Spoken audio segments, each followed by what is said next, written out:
Hello all. Thaipusam அப்படின்றது நம்ம தமிழரோட முக்கியமான முருக வழிபாட்டில் முக்கியமான திருநாளாக கொண்டாடப்படுது. இது மூலமாக முருகப்பெருமானோட வீரத்தையும் அவர் அசுரர்கள் மீது பெற்ற வெற்றியையும் கொண்டாடுற விதமாக இந்த நாள் கொண்டாடப்படுது அப்படின்ற வரலாறு உங்களுக்கு தெரியுமா? ஆமாங்க, எல்லாருமே இன்னைக்கு தைப்பூசத்தை ரொம்ப சிறப்பாக முருகன் மேலே இருக்கிற அதீதமான பக்தியால் கொண்டாடிக்கிட்டு இருக்கோம்.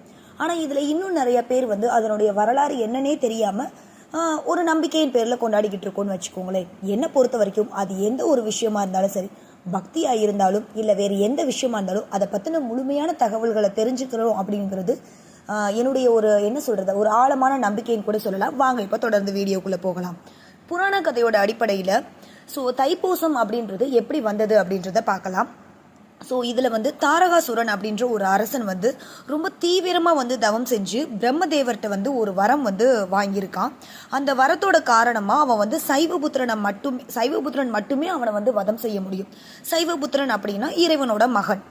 இதோட காரணமாக தான் அசுரர்கள் அந்த அசுரர் தாரகன் என்ன பண்ணுறான் அப்படின்னா, நிறைய பேரை தேவதைகளை அழிக்கிறான். உலகையே ரொம்ப அச்சுறுத்த ஆரம்பிக்கிறான்.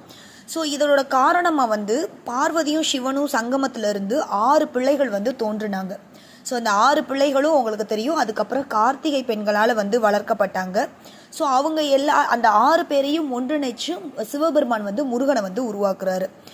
அப்படி முருகன் உருவாக்கி அவர் வளர்ந்து தன்னோட 6வது வயதில் வரும்போது பார்வதி தேவி தன்னுடைய அருளால் அவங்களுக்கு வேல் கொடுக்குறாரு. அந்த நாளில் தான் தாயார் வேல் கொடுத்ததாலையும் முருகன் அந்த வேலை வச்சு அவரை தாரகாசுரனை அழிச்சதுனாலையும் அந்த வெற்றிக்கையோட திருநாளாக தான் என்ன பண்ணுறாங்க அப்படின்னா இந்த தைப்பூசத்தை நம்ம கொண்டாடுறோம். இதுதான் புராணத்தோட அடிப்படையில் நம்ம கொண்டாடப்படுறது. இப்போது முருகப்பெருமானோட தெய்வீக வெற்றியை நம்ம எப்படிலாம் செலிப்ரேட் பண்ணுறோம் அப்படின்னா, முருகன் வேலுடன் தாரகாசுரனை போரிட்டு வெற்றி பெற்றாரு. இதனால இந்த போரில் சிவபெருமான், விஷ்ணு, இந்திரன், தேவர்கள் எல்லாருமே முருகனுக்கு துணை நின்னாங்க.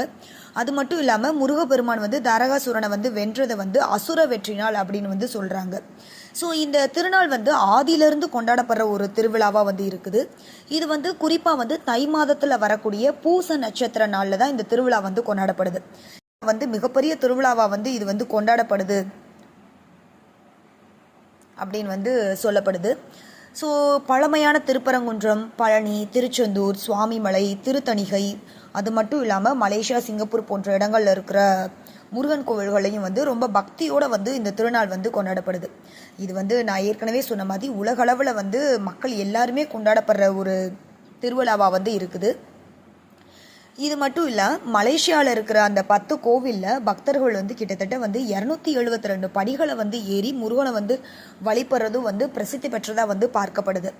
இந்த தைப்பூசத்தோட திருநாளில் பக்தர்கள் தன்னுடைய கடமையாக மிகப்பெரிய வழிபாட்டை செய்கிறது என்ன அப்படின்னா, காவடி எடுத்து தன்னுடைய வழிபாட்டை நிறைவேற்றுறது, உண்ணா நோன்பு அப்படின்னு சொல்லக்கூடிய விரதம், பால்குடம், அதுக்கப்புறம் கந்தசஷ்டி கவசம் பாராயணம் பண்ணுறது, முருகனோட பாடல்களை பாடுறது, அது மட்டும் இல்லாமல் மண்டல நோன்புன்னு சொல்லுவாங்க, அந்த 48 நாள் விரதம்னு சொல்லுவாங்க இல்லையா.